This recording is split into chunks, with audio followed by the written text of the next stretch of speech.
Just a question on media coverage on you, which has been appalling, frankly. Yeah. I think it was just last night we were...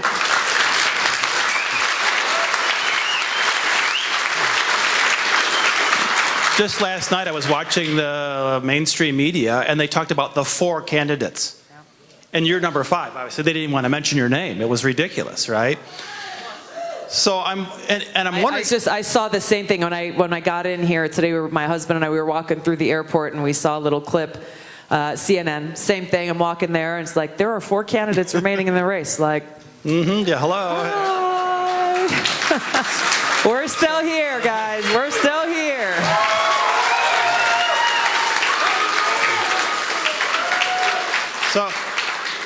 So I guess the question is, what's driving this, right? Because something's behind this process where they're really blocking you out. They don't want to talk to you. They don't want to hear your positions. They don't want to invite you on. They don't want to talk to you about it at all. And I don't think it can't be an individual news anchor's decision, right? This has to come from the top of the media corporations.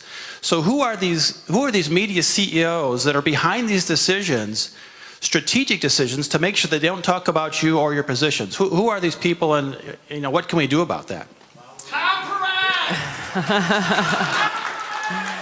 This is a really important question. You can look up the names of the people who run these cable news networks and national news networks.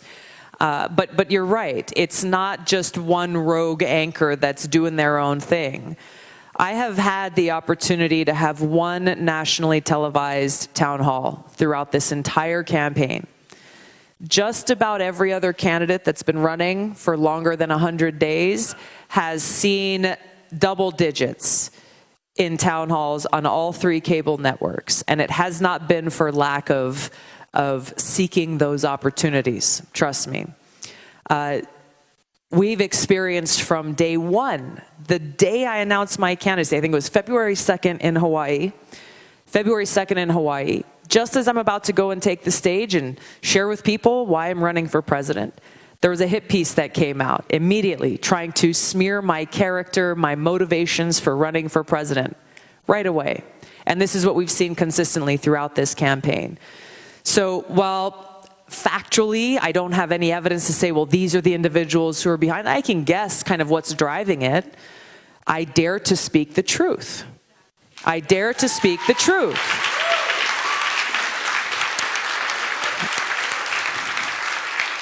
I've been told before by some of these anchors on different news channels over the last several years, they're like, Tulsi, whenever we have you on our show,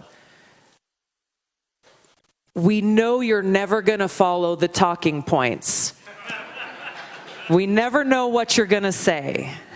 Always bringing a different perspective or a different angle on whatever the issue that's being discussed. A lot of people are afraid of the truth.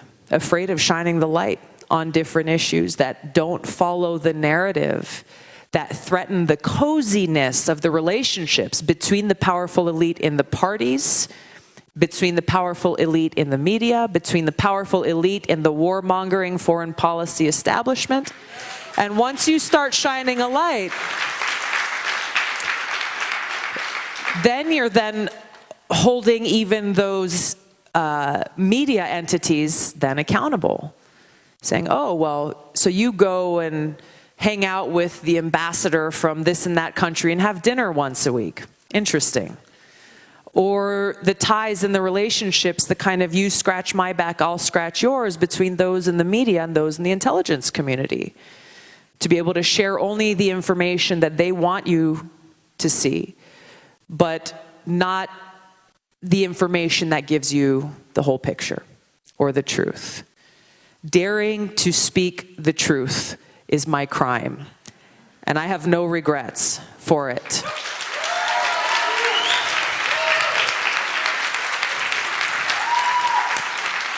So this has, when people say, Tulsi, you're not polling high like the other candidates, well, we've been dealing with basic total blackout throughout this entire campaign, or the coverage that we do get is negative and its attempt to smear what we're doing and why I'm running for president, which pulls us back to the bigger issue that's bigger than me, that's bigger than my campaign, which is the incredible amount of influence and power that the corporate media have over what information you as voters are allowed to see, and where that information then takes you.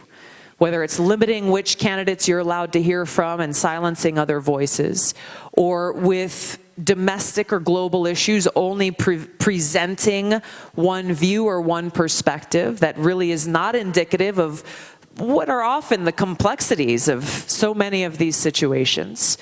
Not telling you the truth about the influence that industries like big pharma and big insurance have on the lawmakers who are writing laws that benefit their bottom line and hurting and killing sick people in this country. These are the stories that they should be covering every single day. But instead, and I've seen it myself, you have this coziness of those who thrive off of their power in Washington that feeds off one another. And if there's too much truth and too much involvement by people in our country, once they see the truth, they're like, whoa, that ain't right. We got to fix that.